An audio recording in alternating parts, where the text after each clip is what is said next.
Hello दोस्तों, स्वागत है आप सबका एक बार फिर से हमारे चैनल मेगजोन पर। आज हम लोग अपना बिल्कुल नया टॉपिक यहाँ पर शुरू करने वाले हैं और प्रोडक्शन में हमारा सेकंड लास्ट टॉपिक होगा। प्रोडक्शन में सबसे पहले हम लोगों ने वेल्डिंग पढ़ा, फिर मटेरियल साइंस पढ़ा, फिर मेट्रोलॉजी पढ़ा। अब हम लोग पढ़ेंगे अपना ग्राइंडिंग एंड सरफेस फिनिशिंग के बारे में। इसमें काफी ज्यादा टॉपिक्स दिए हुए हैं हमारे सिलेबस में, तो हम लोग इसे लगभग 5 मॉड्यूल्स में कवर करेंगे। हर मॉड्यूल हमारे 1 घंटे का मॉड्यूल होने वाला है और इसी के साथ हम लोग अपना ग्राइंडिंग और सरफेस फिनिशिंग का सेक्शन समाप्त कर लेंगे। उसके बाद हम लोग शुरू करेंगे यहाँ पर अपना मशीनिंग का सेक्शन, जो कि हमारे प्रोडक्शन का आखिरी पार्ट होगा। मशीनिंग भी लगभग हम लोग 5 से 6 मॉड्यूल्स में कवर करेंगे। तो मान के चलिए पूरा महीना हमारा प्रोडक्शन हमारा चलेगा। उसके बाद से फिर हम लोग थर्मल, वो इतना ज्यादा सिलेबस उसमें नहीं है। थर्मल हो गया, फ्लूइड्स हो गया, स्टोम हो गया, ठीक है, फिर इंडस्ट्रियल हो गया और मैकेनिक्स हम लोग सबसे लास्ट में करेंगे। तो आइए स्टार्ट करते हैं आज का लेसन। तो टॉपिक जैसा कि आपको पता है हमें पढ़ना है ग्राइंडिंग एंड फिनिशिंग प्रोसेसेस, ठीक है। ग्राइंडिंग और फिनिशिंग प्रोसेसेस के बारे में हम लोगों को पढ़ना है। तो सबसे पहला पॉइंट हम लोग ये डिस्कस करेंगे कि अगर हम किसी भी सरफेस को, ये हम लोग पहले भी मेट्रोलॉजी में डिस्कस कर चुके हैं, अगर हम किसी भी सरफेस को, फॉर एग्जाम्पल हमारा सरफेस इस बोर्ड का हो या सरफेस हमारी वॉल का हो, किसी भी सरफेस को if we are examining under the microscope, ठीक है, if we are carefully examining under the microscope, we will find that surface has certain irregularities, ठीक है। कोई भी सरफेस को अगर आप देखेंगे माइक्रोस्कोप के अंडर में तो वो पता चलेगा कि हमारे सरफेस में क्या है, irregularities है, ठीक है। These are called as irregularities.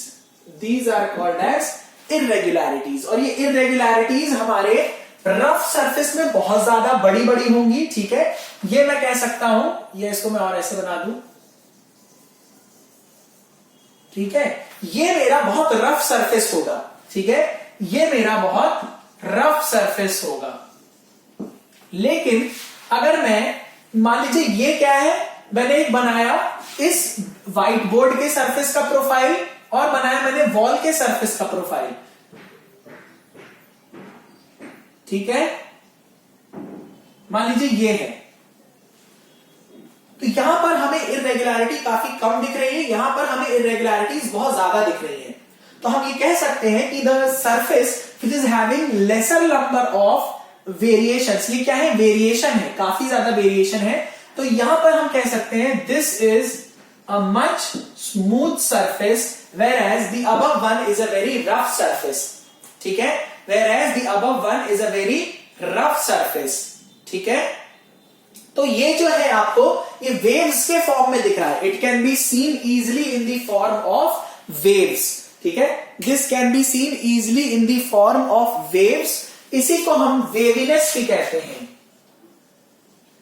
वेवीनेस भी कह देंगे और कहेंगे रफनेस, ठीक है। वेवीनेस भी कहेंगे और क्या कह सकते हैं हम लोग, रफनेस, ठीक है। मेनली क्या कह सकते हैं, रफनेस। अब ये रफनेस या वेवीनेस आई कहां से, ये प्रोड्यूस कहां से हुई, तो लिखेंगे वेवीनेस और रफनेस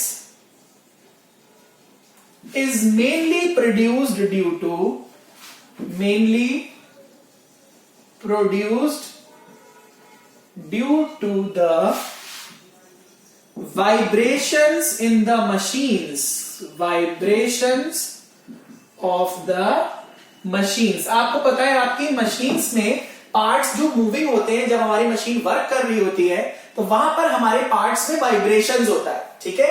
उस वाइब्रेशंस की वजह से और क्या क्या हो सकते हैं, vibrations of the machines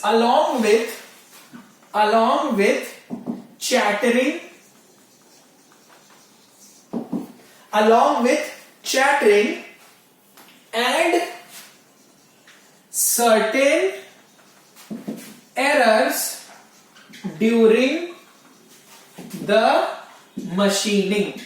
machining के दौरान कई सारे एरर्स आ सकते हैं, उसकी वजह से भी सरफेस रफनेस आएगी, वाइब्रेशंस की वजह से हमारी सरफेस रफनेस आएगी, चैटरिंग की वजह से हमारी सरफेस रफनेस आ सकती है। तो वाइब्रेशंस हो गया, चैटरिंग हो गया और एरर्स हो गया, ये मेन रीजंस होंगे हमारे सरफेस रफनेस के, ठीक है। उसके अलावा एक और रीजन क्या हो सकता है, जब हम लोग कटिंग करते हैं या मशीनिंग करते हैं तो आप लोगों ने पढ़ा होगा हम लोग अपने कटिंग फ्लूइड्स को यूज करते हैं, ठीक है। अगर हमने इम्प्रॉपर सिलेक्शन कर लिया अपने कटिंग फ्लूइड्स का, ठीक है, उसके कारण भी क्या हो जाएगा, हमारे टेम्परेचर काफी ज्यादा बढ़ जाएगा मशीनिंग के दौरान, ठीक है। तो इसमें एक और इंपॉर्टेंट पॉइंट लिख लेंगे, improper selection of the cutting fluids comma coolants may lead to the generation of very high temperatures and thus affecting surface, ठीक है, thus affecting the surface। तो अगर हमने अपना प्रॉपर सिलेक्शन नहीं किया है कूलेंट का या फिर कटिंग फ्लूइड का, तो उसके कारण क्या होगा, हमारी हीट जो है वो बहुत अच्छे से डेसिपेट नहीं हो पाएगी। हीट अच्छे से डेसिपेट नहीं हो पाएगी तो अल्टीमेटली हमारा जो सरफेस है वो खराब हो जाएगा, the surface will become deteriorated, ठीक है। और ये मेनली हमने देखा, अगर कटिंग टूल्स की बात करें तो टेम्परेचर कहां पर हो सकता है, हमारे रेक सरफेस पे हो सकता है, ठीक है। तो we can have very large temperature on the rake surface, तो हमारा टूल भी खराब हो जाएगा और हमारा वर्कपीस भी खराब हो जाएगा, दोनों ही चीजों को डिटोरिएशन मिलेगा, ठीक है। लिख लीजिए इसको लिख लीजिए। फिर यहां पर इसको देखिए, रिप्रेजेंटेशन कैसे किया जाता है सरफेस रफनेस का, ठीक है। ये इस तरीके से हम लोग रिप्रेजेंट करेंगे और यहां क्या ले लेंगे, एक मीन लाइन, ये ले लेते हैं हम लोग एक मीन लाइन। मीन लाइन का मतलब है इस लाइन के ऊपर जितना वेरिएशन है उतना ही वेरिएशन इस लाइन के नीचे भी होने वाला है, ठीक है। इसे कह देते हैं मीन लाइन, इसे कह देंगे हम लोग मीन लाइन। इसको नोट करने के बाद ये डायग्राम में लाइन बना के लिख लीजिए, this is called as the mean line and this is how roughness is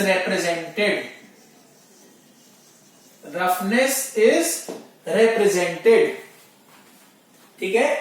इस तरीके से रफनेस को रिप्रेजेंट किया जाता है, लिख लीजिए। इस तरीके से रफनेस को हम लोग रिप्रेजेंट कर सकते हैं, ठीक है। लिख लीजिए क्योंकि नोट्स अपने बनाते चलिए। अगर नहीं बनाने का मन है तो इस वीडियो के डिस्क्रिप्शन सेक्शन में एक लिंक पड़ा, इस पर क्लिक करके आप अपने नोट्स परचेज कर सकते हो, ठीक है। चलिए लिख लीजिए।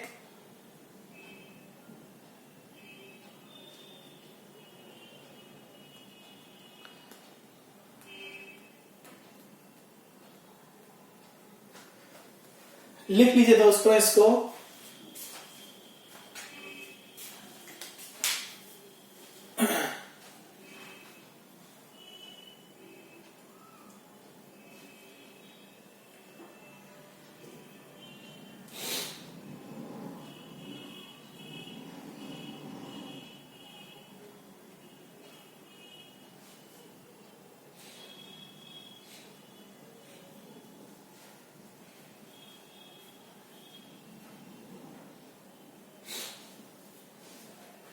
ठीक है, चलिए मैं रब कर दे रहा हूं। आई होप कि नोट कर लिया होगा आप लोगों ने। तो मीन लाइन के ऊपर जो भी प्रोजेक्शन होगा, the projections line above the mean line, they are called as peak, उनको कहेंगे पीक। और मीन लाइन के नीचे जो भी चीज लाई करेगी उसको हम लोग क्या कह देते हैं, वैली, ठीक है, उसको हम लोग क्या कह देते हैं, वैली। नेक्स्ट पॉइंट यहां पर लिख लेंगे, portions lying above the mean line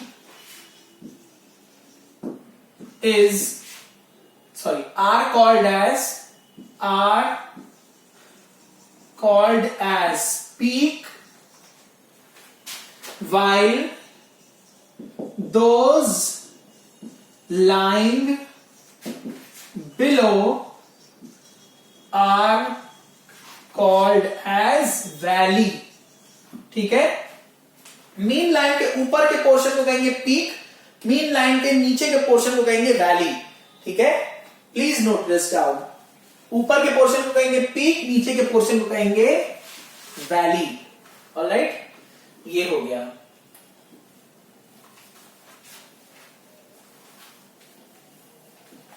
ठीक है, चलिए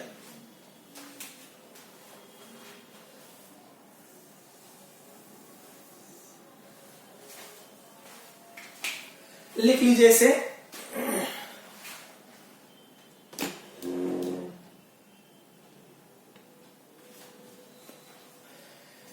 ठीक है, नेक्स्ट यहां पर हम लोग देखेंगे न्यूमेरिकल रिप्रेजेंटेशन या numerical value for representation of surface finish. Next topic है न्यूमेरिकल वैल्यूज फॉर, या एक तरीके से लिख लें numerical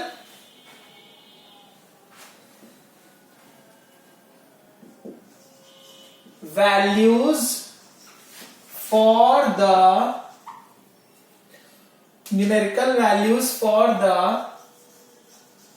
representation of surface finish। ये चीज हम लोग किसमें पढ़ चुके हैं, अपना मेट्रोलॉजी में ऑलरेडी पढ़ चुके हैं। ठीक है, centre line averaging, root mean square averaging, 10 point method. ठीक है, ये सब हम लोग पढ़ चुके हैं। तो सबसे पहले यहां पर हम लोग देखेंगे पीक टू वैली हाइट। सबसे पहला पॉइंट देखेंगे पीक टू वैली हाइट। इसको हम लोग कह देते हैं आरटी और आर मैक्स। इसे कहेंगे हम लोग आरटी और आर मैक्स। इसे कहेंगे आरटी या फिर आर मैक्स। ठीक है, ये क्या रिप्रेजेंट करेगा, ये आपको हाईएस्ट पीक और डीपेस्ट वैली के बीच का डिफरेंस बताएगा। ठीक है, it gives the difference between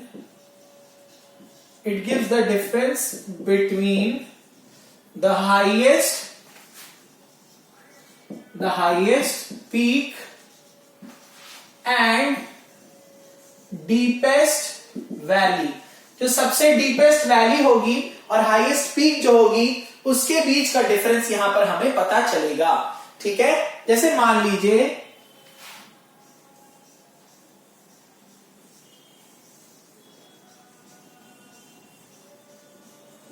कुछ इस तरीके की प्रोफाइल है हमारे पास। ठीक है, कुछ इस तरीके की प्रोफाइल है। यहां से आप देख रहे हैं हाईएस्ट पीक मतलब डीपेस्ट वैली हो गई, और हाईएस्ट पीक कौन सी होगी। अब देखिए यहां पर हाईएस्ट पीक लगभग हमें लग रही है ये वाली, तो इसको मैं मान लू A1, इसको मैं मान लू A2, तो यहां हमें मिलेगा A1 माइनस A2। ठीक है, ये मेथड सिर्फ हमें इतना ही बताएगा, और ये मेथड आपका एक्यूरेट नहीं है। लिख लीजिए, this is not an accurate method। This is not an accurate method। ये हमारा एक accurate method नहीं है। This is an inaccurate method। ठीक है, तो सबसे पहला है peak to valley height। peak to valley height। ठीक है, सबसे पहला पॉइंट ये हो गया। अब मान लीजिए ये A1 है, ये A2 है, ये A3 है, ये A4 है, ये A5 हो गया, A6 हो गया, इस तरीके से A7 हो गया, एंड सो ऑन। ठीक है, अब नेक्स्ट जो है हमारा centre line average value. Next जो है हमारा सेंटर लाइन, नेक्स्ट हमारा centre line average value. Centre line average value, centre line average value में क्या लेते हैं, इस डायग्राम से देखिए, इसको हम लोग रिप्रेजेंट करते हैं RA से। It is represented by RA। ठीक है, it is represented by RA such that this is equals to A1 plus A2 plus A3 up to so on AN तक डिवाइडेड बाय N। ठीक है, summation of all heights divided by the number of points being taken. ठीक है, number of points being taken. N क्या है? N है number of points taken, कितने points आप ले रहे हो अपनी कंसिडरेशन के लिए। ठीक है, लिख लीजिए number of points taken.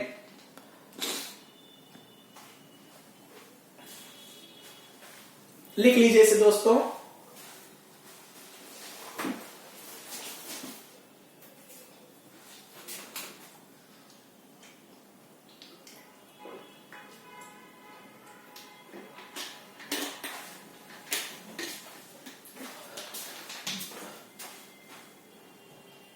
Number of points taken. ठीक है,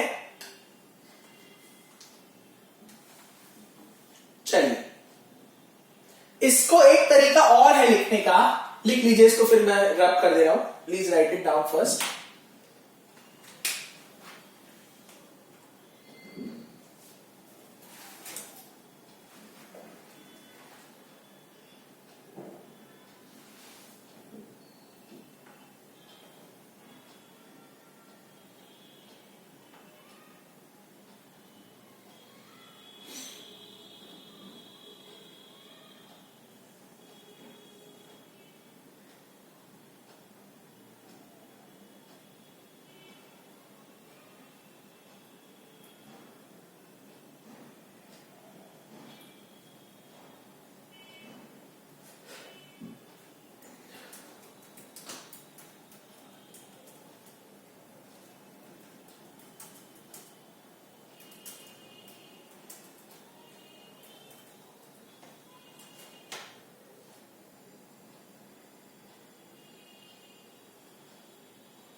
ठीक है, तो इसको एक तरीका और है लिखने का।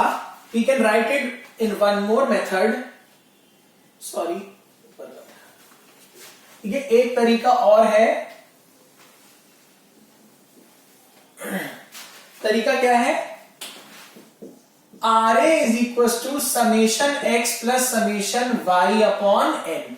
समेशन एक्स क्या है? समेशन एक्स है areas above the mean line, summation Y क्या है? Areas below the mean line. ठीक है, ये लिख लीजिए। यहां पर क्या है?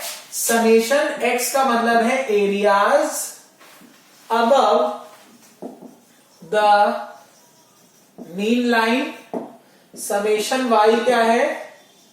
Areas below the mean line, above the mean line, below the mean line. ठीक है, ये हो गया। लिख लीजिए इसे अपॉन, सॉरी एल होगा यहां पे, अपॉन एल। एल क्या है आपकी? Cut off length. एल क्या है आपकी?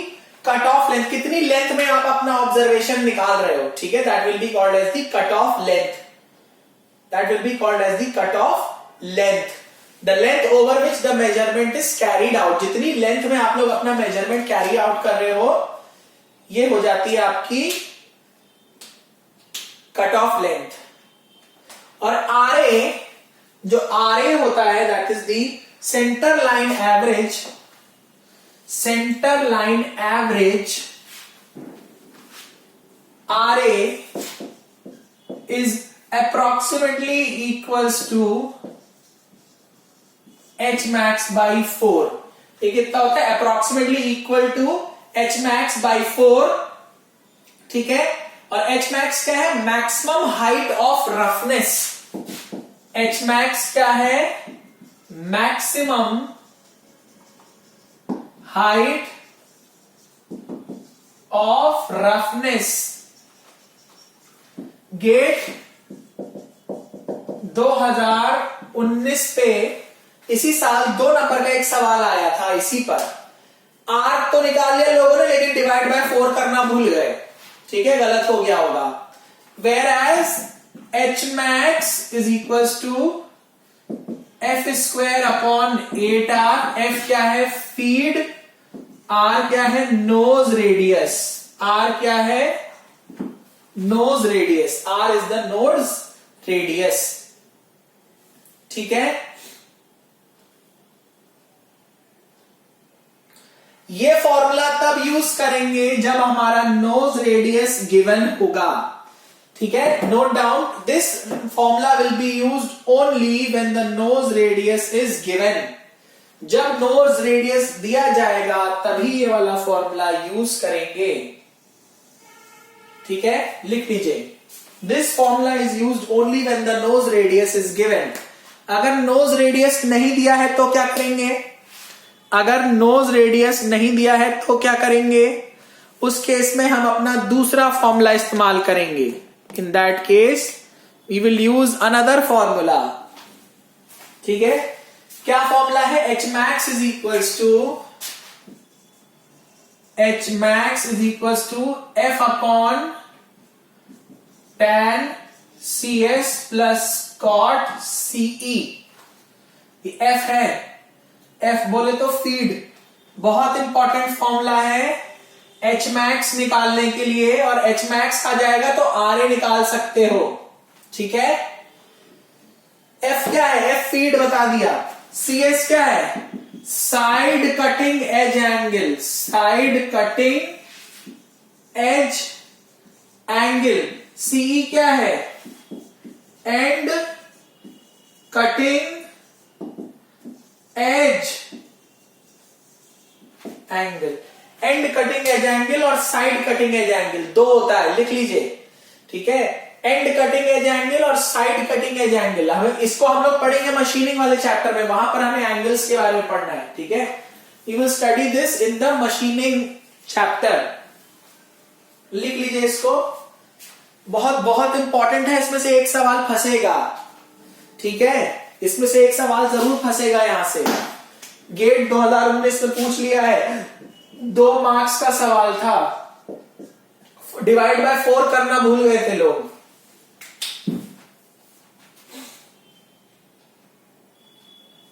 कर लीजिए इसको।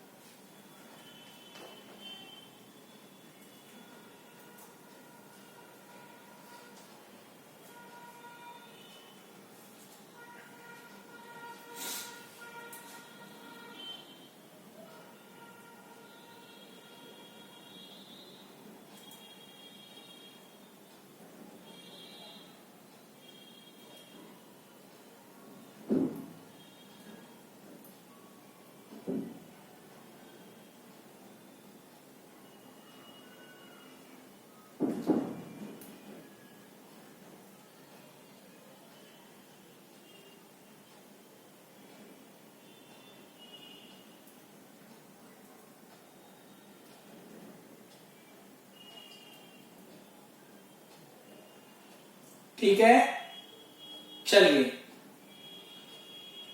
अब यहां पर अगर आप देखें इस फॉर्मूले में, if you look at this formula, अच्छा नोट कर लीजिए जल्दी से। इस फॉर्मूले को अगर आप देखें बहुत ध्यान से, बहुत इंपॉर्टेंट रिलेशन है, ठीक है। H max is equal to F square upon 8R।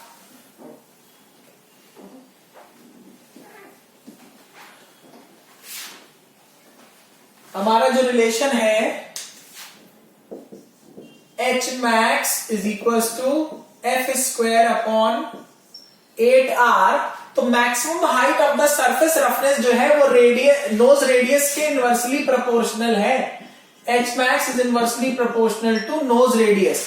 तो as R increases, nose radius जैसे जैसे बढ़ाते जाएंगे H max decreases, H max घटती जाएगी। बिल्कुल सही बात है, और हमें लीस्ट वैल्यू चाहिए होती है। We want the least value of maximum surface roughness, ठीक है, ये हो गया। लेकिन but if R is increased to a very large value, then तो फिर क्या होगा, हमारा जो टूल है कटिंग टूल ब्लंट हो जाएगा, शार्प नहीं रह पाएगा, ठीक है। Then cutting tool will become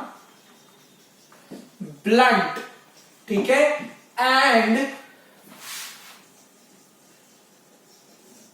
cutting force requirement will be increased. Cutting force requirement क्या हो जाएगी, बहुत ज्यादा बढ़ जाएगी। क्यों? क्योंकि शार्पनेस तो कम हो गई आपके टूल की, ठीक है, शार्पनेस काफी कम हो गई, तो कटिंग टूल की फोर्स रिक्वायरमेंट बहुत ज्यादा बढ़ जाएगी यहाँ पे। तो ये लिमिटेशन है, ये यहां पर क्या हो गया मेरा लिमिटेशन, यहां पर क्या हो गया मेरे लिमिटेशन। ये इस पर भी एक सवाल आ सकता है, ये हो गया मेरा एक लिमिटेशन, ठीक है, this is a limitation. Note कर लीजिए, जल्दी से नोट कर लीजिए इसे।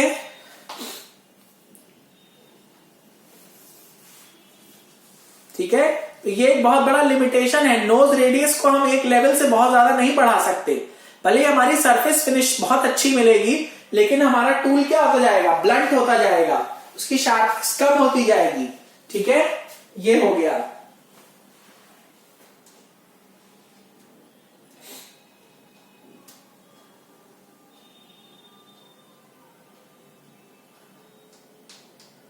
ठीक है,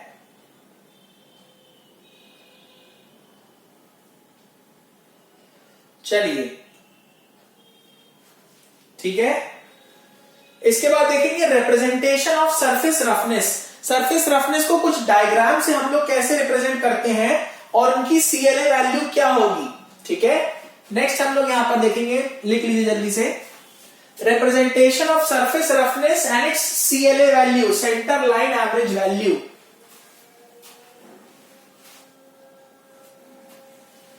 representation of surface roughness and its CLA value. ठीक है, अभी हम लोग पहले सरफेस फिनिशिंग, सरफेस रफनेस के बारे में पढ़ रहे हैं, फिर ग्राइंडिंग के बारे में पढ़ेंगे। ठीक है, उसके बाद ग्राइंडिंग के बारे में पढ़ेंगे। मेरे खुद के हैंड रिटन नोट्स हैं इस सब्जेक्ट के, आप खरीद सकते हो। उसके लिए एक डिस्क्रिप्शन बॉक्स में एक लिंक दिया हुआ है, इस पे आप क्लिक करके नोट्स परचेज कर लीजिए, अगर आपको नोट्स बनाने का टाइम नहीं है तो। बहुत जल्दी हम लोग स्ट्रेंथ ऑफ मटेरियल्स और थर्मोडायनेमिक्स सबके नोट्स लाएंगे।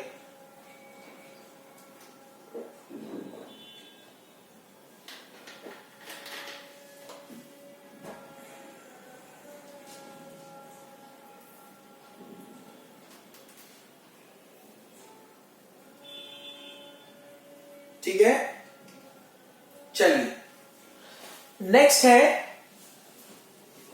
Roughness and its CLA value. Next topic है roughness representation, roughness representation and its CLA value in micrometre या माइक्रॉन्स। ठीक है, चलिए देखिए, सबसे पहले क्या होगा, एक ट्रायंगल उल्टा ऐसा, अगर एक ट्रायंगल है तो उसका मतलब हमारी CLA वैल्यू होगी 8 से लेके 25 माइक्रोमीटर तक। ठीक है, दो ट्रायंगल ऐसे बन रहे हैं तो होगी 1.6 से लेके 8 माइक्रोन तक।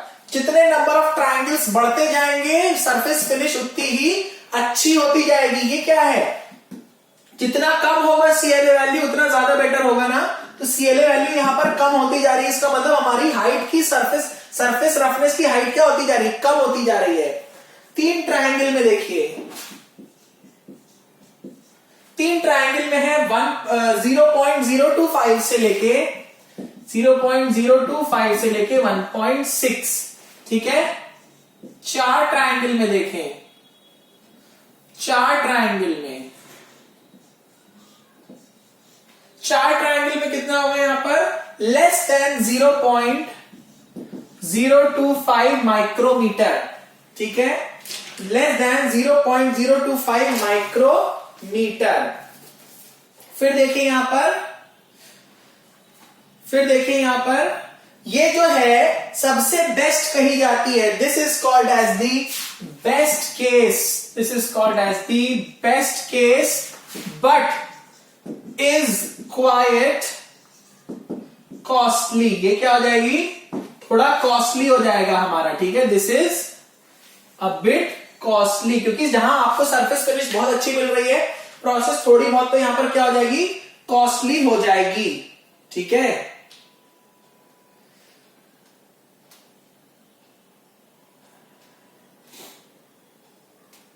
ठीक है, इसको नोट डाउन कर लीजिए, बहुत इंपॉर्टेंट है, this is an important table.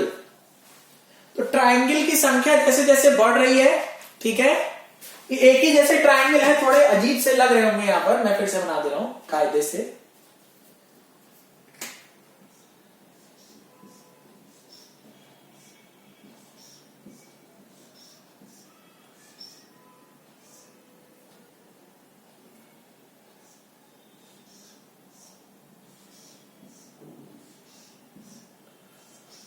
ठीक है, ये हो गया, बना लीजिए इसे।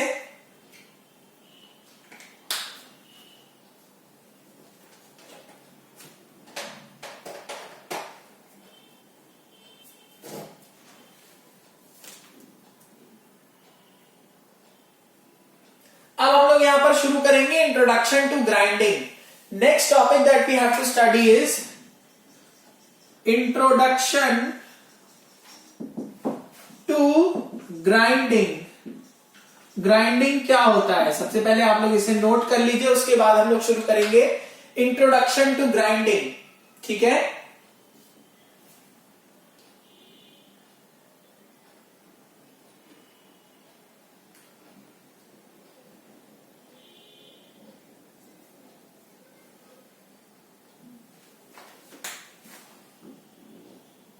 ठीक है,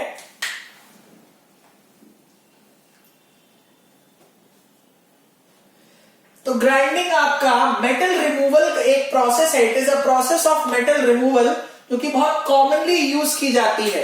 सबसे पहले लिखेंगे A point, it is a very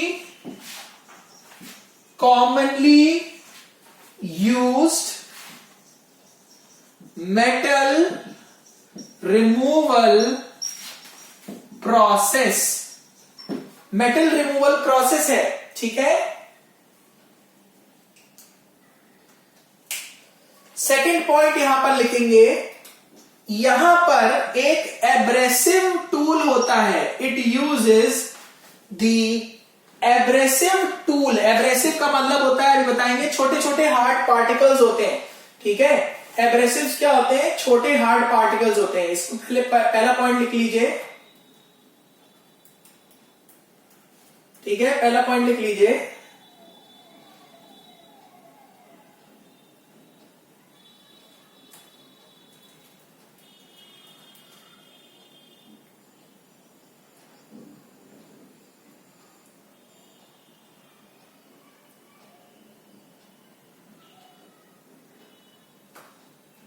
ठीक है, तो ये ग्राइंडिंग में, हॉर्निंग में, पॉलिशिंग में, सारी प्रोसेसेस में हम लोग कैसा पार्टिकल यूज कर लेंगे, एब्रेसिव पार्टिकल। ठीक है, abrasive tool is used to remove the material,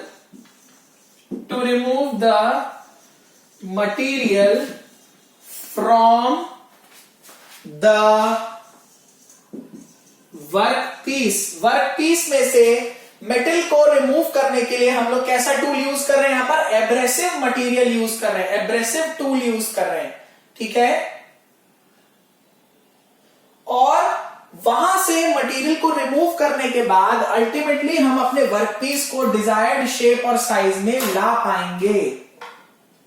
ठीक है, तो लास्ट पॉइंट क्या हो जाएगा, यहां पर इतना लिख लीजिए। पहले 2 पॉइंट्स लिख लीजिए, फिर थर्ड पॉइंट लिखेंगे।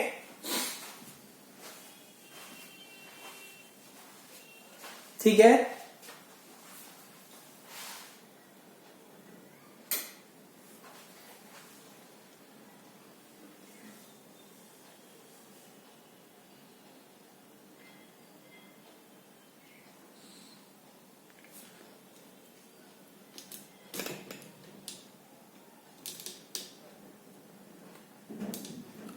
लिख लीजिए इसे जल्दी से।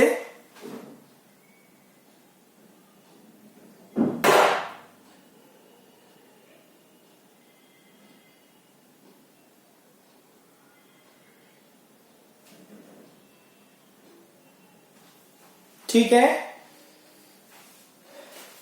नेक्स्ट पॉइंट यहां पर लिखेंगे, नेक्स्ट पॉइंट इसी पे लिखेंगे, ए बी सी पॉइंट हो जाएगा। सी पॉइंट क्या हो जाएगा,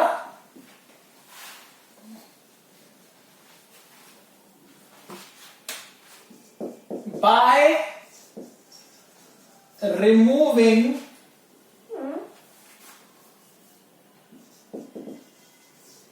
the material from the workpiece, it can be brought to desired shape and dimension। ठीक है, हम लोग उसमें से मटेरियल क्यों रिमूव कर रहे हैं, क्योंकि हो सकता है जब वो प्रोड्यूस हुआ हो तो कुछ ना कुछ उसका डायमेंशन ज्यादा हो गया हो या हमारे डिजायरेबल ना हो, तो उसको डिजायर्ड शेप और साइज में लाने के लिए हम लोग क्या करेंगे, उसमें से मटेरियल को रिमूव कर देंगे। We will be removing the material या material from that workpiece. Next यहां पर हम लोग देखेंगे कैरेक्टरिस्टिक्स ऑफ एब्रेसिव पार्टिकल्स। ये मिटा दे रहा हूं। नेक्स्ट हम लोग को यहां पर देखना है characteristics of abrasive particles.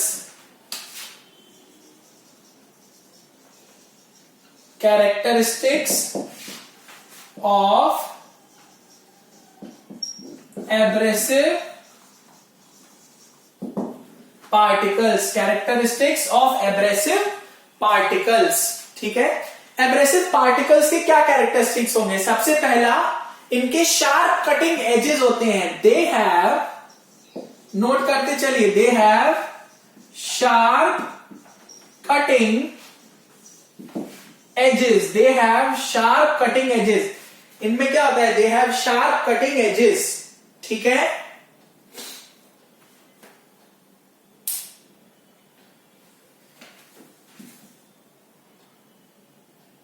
appreciable hardness, appreciable hardness at high temperatures, appreciable hardness at high temperatures, या इसको हम कह सकते हैं रेड हार्डनेस। इसी को हम लोग कहेंगे रेड हार्डनेस, क्योंकि क्या होगा, जब मशीनिंग होगी तो फ्रिक्शन के कारण हीट जनरेट होगी, हीट जनरेट होगी तो हमारे एब्रेसिव पार्टिकल्स को हार्ड होना चाहिए, क्योंकि अगर टेम्परेचर ज्यादा हो गया और उन्हें हार्डनेस लूज कर दी तो हमारा पर्पस ही फेल हो जाएगा। ठीक है, ये हो गया। तो नॉर्मली टेम्परेचर के बढ़ने से हार्डनेस क्या हो जाती है, डिक्रीज हो जाती है। लिख लेंगे as temperature increases hardness decreases. Temperature के बढ़ने से नॉर्मली हार्डनेस क्या हो जाती है, डिक्रीज कर जाती है। इसको लिख लीजिए। ठीक है, दूसरा पॉइंट हो गया। थर्ड क्या हो गया, केमिकली स्टेबल होने चाहिए। दे शुड हैव केमिकली या केमिकल स्टेबिलिटी, केमिकल स्टेबिलिटी होनी चाहिए। लास्ट पॉइंट क्या लिखेंगे भाई, केमिकली स्टेबल क्यों होने चाहिए, क्योंकि कटिंग फ्लूइड्स भी यूज कर रहे हैं तो कटिंग फ्लूइड्स के साथ कहीं रिएक्ट ना कर जाए।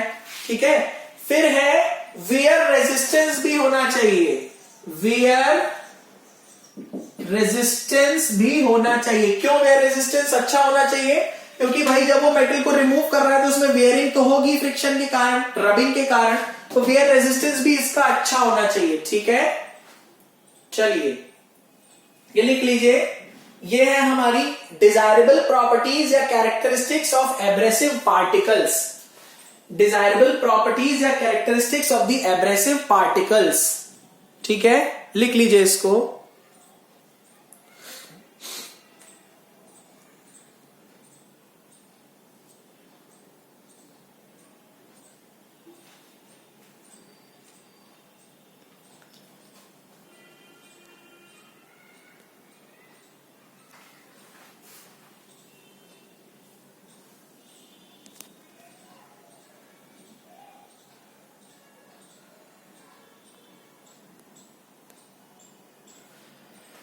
चलिए फिर एक पॉइंट देखिए, जो हमारे एब्रेसिव पार्टिकल्स होते हैं, तो हमारे ग्राइंडिंग में एक व्हील होता है, आपको पता होगा ग्राइंडिंग में एक व्हील होता है, उस व्हील पर ये एब्रेसिव पार्टिकल्स बॉन्डेड होते हैं, चिपके हुए होते हैं।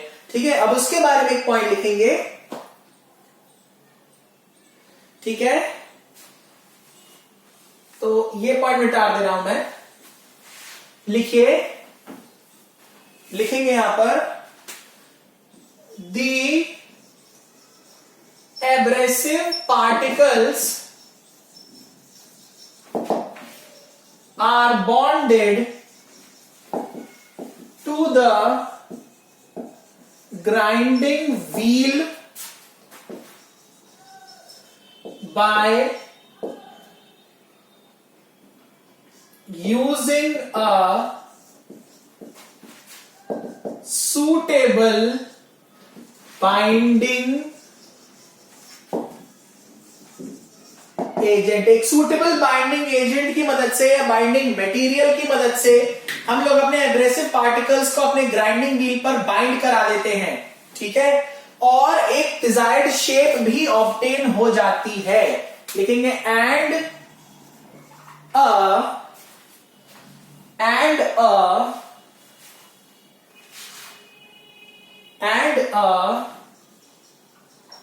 Desired shape is also obtained। एक डिजायर्ड शेप भी ऑब्टेन हो जाती है। ठीक है,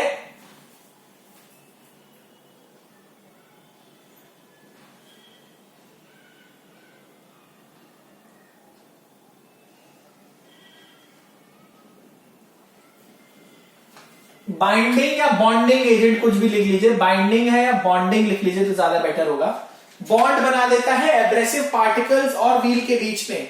ठीक है,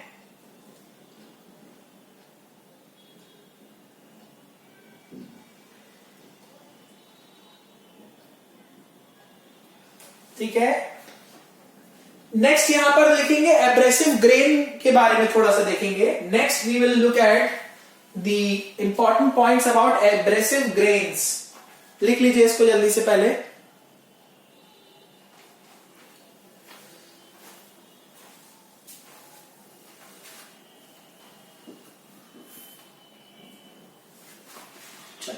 नेक्स्ट देखते हैं यहां पर एब्रेसिव ग्रेन्स के बारे में। एब्रेसिव ग्रेन्स क्या होती हैं? ये होती हैं हार्ड और शार्प मटेरियल्स। लेट्स देखेंगे एब्रेसिव ग्रेन्स, लिखेंगे they are hard and sharp materials. They are hard and sharp materials which are used to cut away, which are used to cut away the material, जो कि material को cut करेंगी और remove करेंगी, cut away the material under pressurised contact. Pressure लगाना पड़ेगा abrasive grains के बीच में और वर्कपीस के बीच में, और उनके बीच में क्या होगा, एक रिलेटिव मूवमेंट, फ्रिक्शन आएगा, और उसके कारण आपका मटेरियल क्या हो जाएगा, रिमूव हो जाएगा। ठीक है, एग्जाम्पल क्या क्या हो गए? Alumina Al2O3, silicon carbide are more commonly used abrasive particles। ठीक है, ये most commonly used abrasive particles होते हैं हमारे। ठीक है, लिख लीजिए इसको।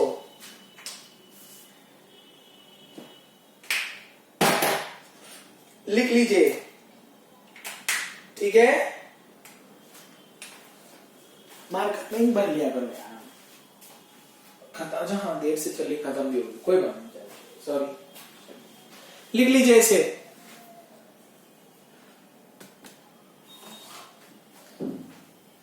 ठीक है, please note it down.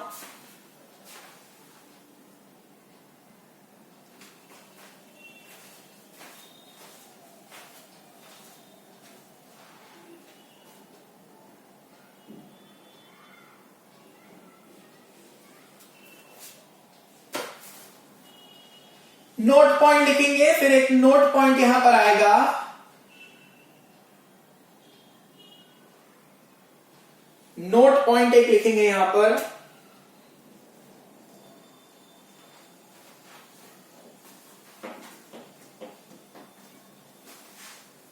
Note point ये है अगर हमें ग्राइंडिंग बहुत फाइन करनी है, फाइन ग्राइंडिंग के लिए फाइन ग्रेन्स का इस्तेमाल करेंगे।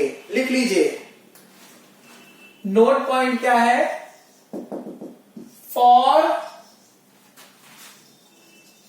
फाइन ग्राइंडिंग, फाइन ग्राइंडिंग मतलब सरफेस फिनिश बहुत अच्छी चाहिए। For fine grinding,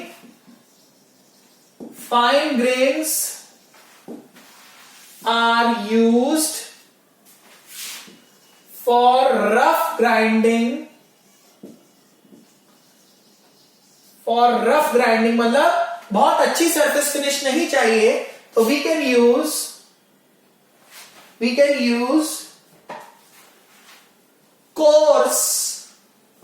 coarse grains are used। तो कोर्स ग्रेन्स यहां पर हम लोग यूज कर लेंगे, ठीक है। There we will be using the coarse grains.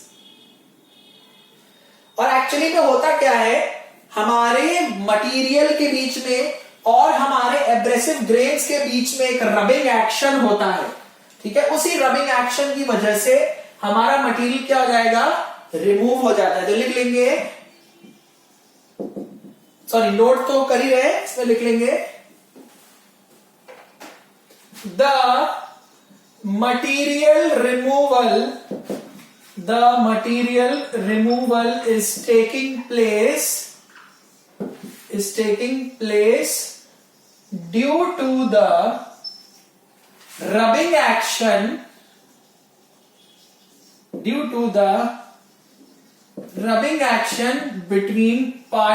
between abrasive particles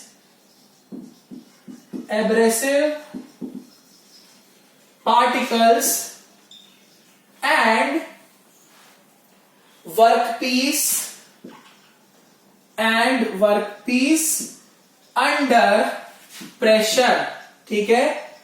pressure apply कर रहे हैं, प्रेशर के कारण आपका एक कांटेक्ट डेवलप होगा हमारे एब्रेसिव ग्रेन्स और वर्कपीस के बीच में, और जब रिलेटिव मोशन होगा, व्हील रोटेट करेगा, मूव करेगा, उसकी वजह से आपकी रबिंग होगी, और रबिंग की वजह से आपका मटेरियल जो है वो रिमूव हो जाएगा। रबिंग की वजह से आपका जो मटेरियल है वो रिमूव हो जाएगा। नेक्स्ट यहां पर हम लोगों को पढ़ना है एडवांटेजेस ऑफ ग्राइंडिंग। नेक्स्ट यहां पर पढ़ेंगे advantages of grinding. Advantages of grinding, grinding की क्या क्या एडवांटेजेस होते हैं। सबसे पहला, इसमें डायमेंशनल एक्यूरेसी मिलेगी, अच्छी डायमेंशनल एक्यूरेसी मिलेगी। पहला, गुड डायमेंशनल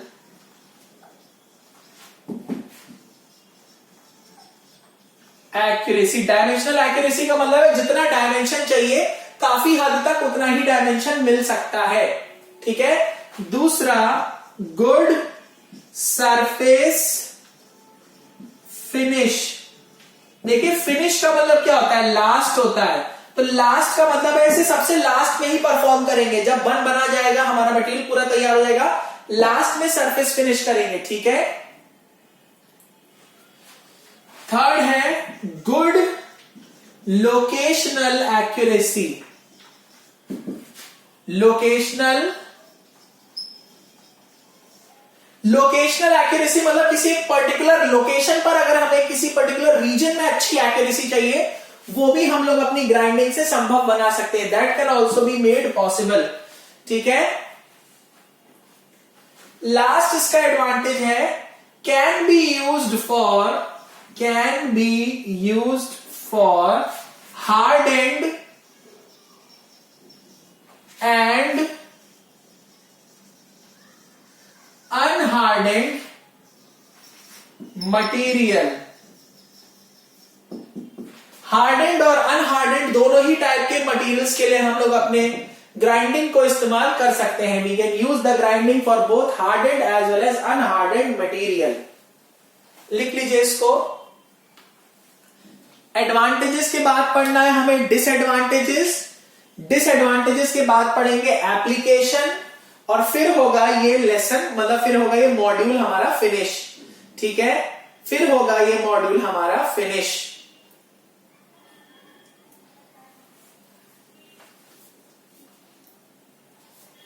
ठीक है, तो मैं ऊपर वाला पार्ट मिटा दे रहा हूं। अब हम लोग को पढ़ना है डिसएडवांटेजेस। तो डिसएडवांटेजेस क्या है, देखिए डिसएडवांटेज सबसे पहला है क्योंकि ग्राइंडिंग में व्हील इस्तेमाल होता है। ठीक है, ग्राइंडिंग में हमारा एक व्हील इस्तेमाल होता है, और अगर व्हील हमारा इम्बैलेंस हो गया, व्हील का बैलेंस बिगड़ गया, तो उसके कारण हमारी स्ट्रेसेस इंड्यूस हो सकती है। ठीक है, तो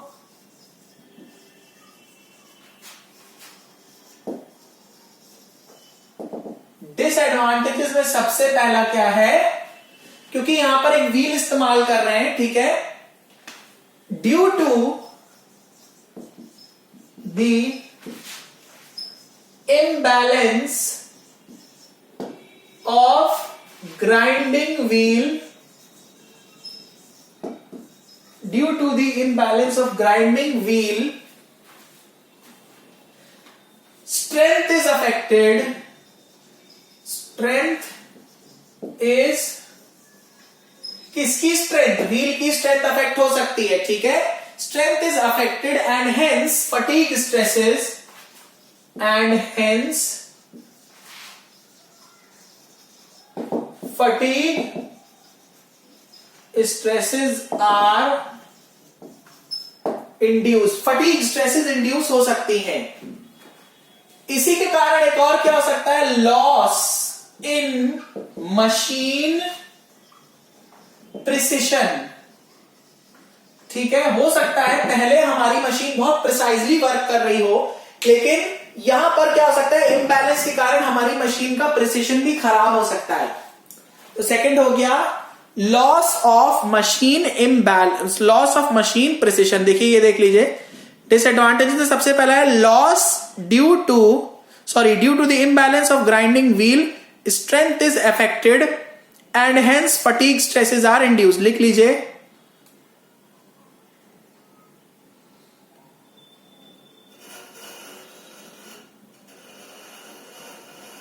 ठीक, चलिए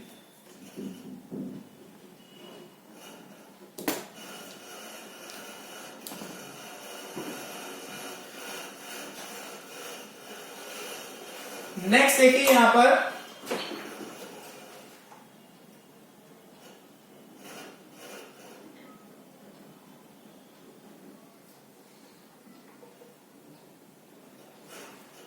नेक्स्ट डिसएडवांटेज है हमारा,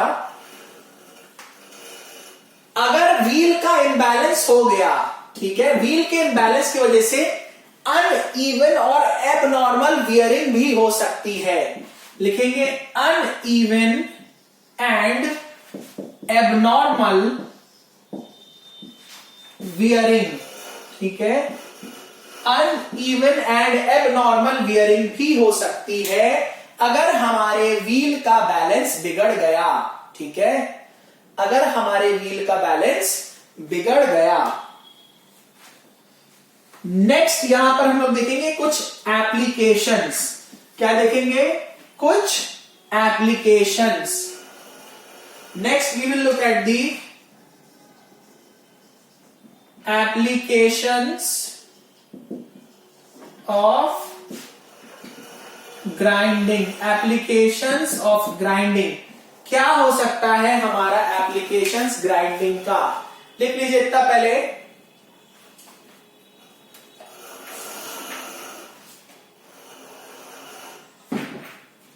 क्या कर रहे हो यार,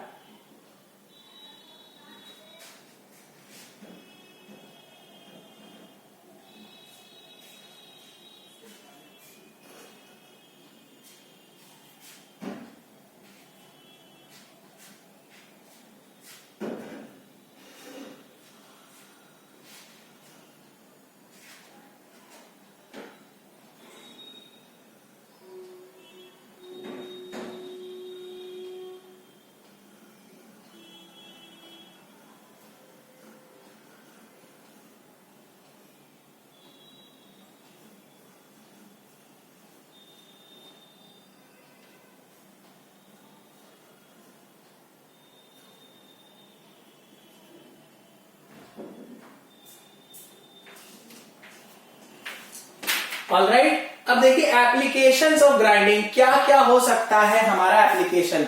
सबसे पहला तो है सरफेस फिनिशिंग। सबसे पहला है हमारा सरफेस फिनिशिंग। सबसे पहला है सरफेस फिनिशिंग। सेकंड है हमारा slitting and parting. Slitting and parting. Slitting मतलब चीरा लगाना, पार्टिंग मतलब दो चीजों को सेपरेट करना। Slitting and parting. तीसरा है डीबरिंग। सी है डीबरिंग। डीबरिंग का अर्थ होता है स्केल डिपॉजिट्स को रिमूव करना। Removal of scale deposits. Scale deposits को हटाना, ठीक है। चौथा है टूल्स एंड कटर्स। जो हमारे टूल्स एंड कटर्स होते हैं उसको शार्प भी कर सकते हैं। Tools and cutters are also grinded. इनकी भी ग्राइंडिंग करी जा सकती है, ठीक है, लिख लीजिए। Tools and cutters are also grinded. Tools and cutters are also grinded. ये फटीग लिखा है एफ, ठीक है, लाइट की वजह से हो सकता है पूरा मैं देख रहा हूं। फटीग है FATIGUE, फटीग स्ट्रेसेस, ठीक है, लिख लीजिए।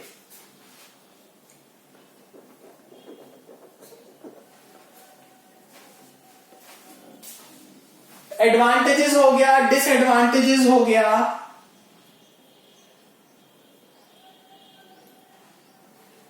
अब कुछ यहां पर एडिशनल पॉइंट्स लिखेंगे, कुछ एडिशनल पॉइंट्स लिख लेंगे, कुछ एडिशनल पॉइंट्स लिख लेंगे। एडिशनल पॉइंट क्या है? जो हमारे एब्रेसिव पार्टिकल्स होते हैं वो कटिंग टूल की तरह हमारे व्हील से बाहर निकले होते हैं, ठीक है। लिखेंगे the abrasive particles project out from the wheel। Grinding wheel से प्रोजेक्शन वो बाहर निकले होते हैं, ठीक है। And behave like cutting tools, और हर एक अब्रेसिव पार्टिकल एक कटिंग टूल की तरह बिहेव करेगा। And each particle behaves like cutting tool. तो कह सकते हैं बहुत सारे कटिंग एजेस मिलेंगे। बहुत सारे कटिंग एजेस मिलेंगे मतलब ये मल्टी पॉइंट कटिंग टूल की तरह बिहेव करेगा। कैसे करेगा? Multi point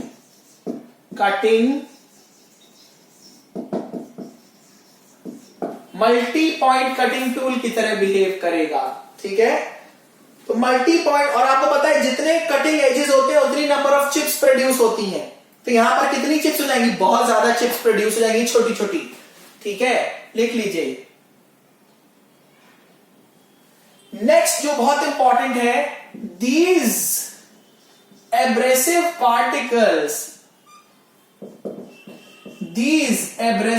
particles possess self sharpening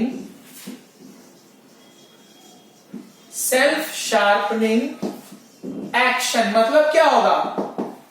use करते करते ब्लंट हो जाएंगे, ब्लंट होने के बाद खुद ब खुद शार्प हो जाएंगे, ठीक है।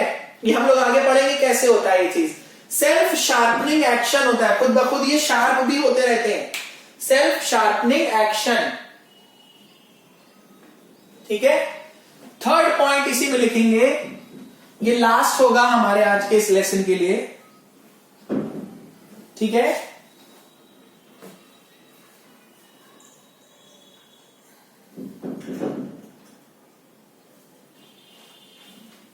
ठीक है,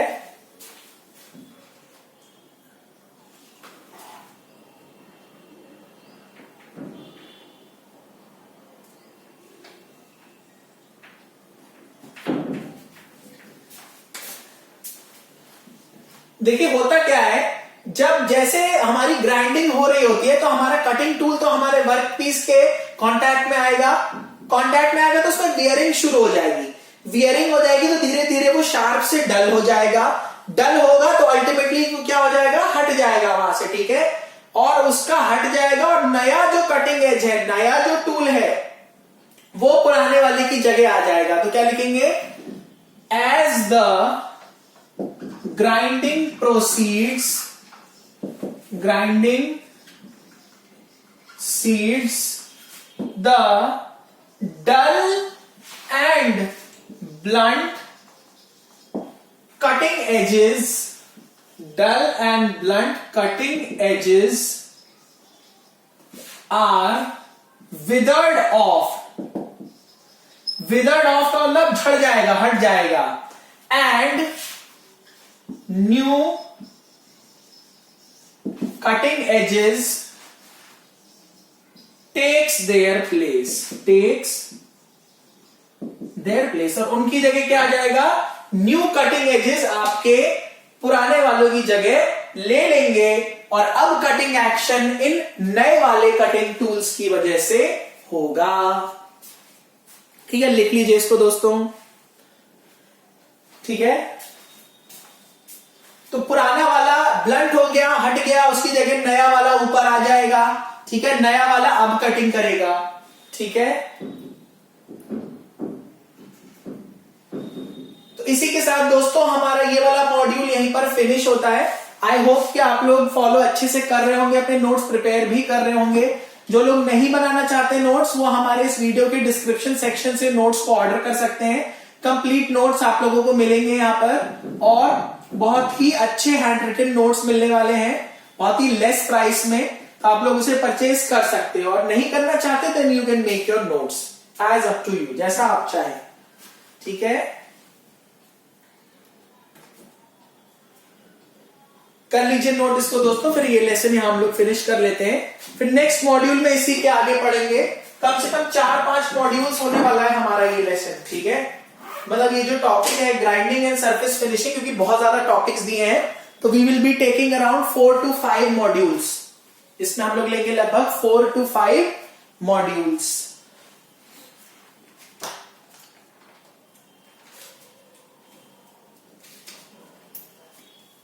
4 to 5 मॉड्यूल्स, ठीक है। चलिए 1-2 मिनट और दे रहा हूं, लिख लीजिए, फिर हम लोग फिनिश कर लेते हैं lesson.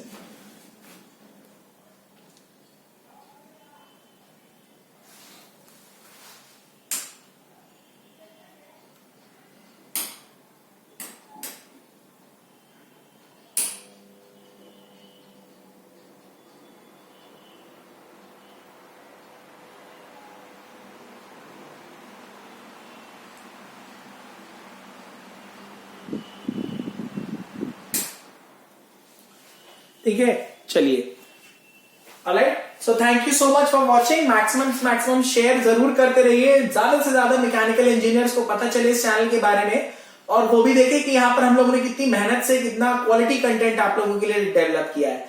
Thank you so much for watching.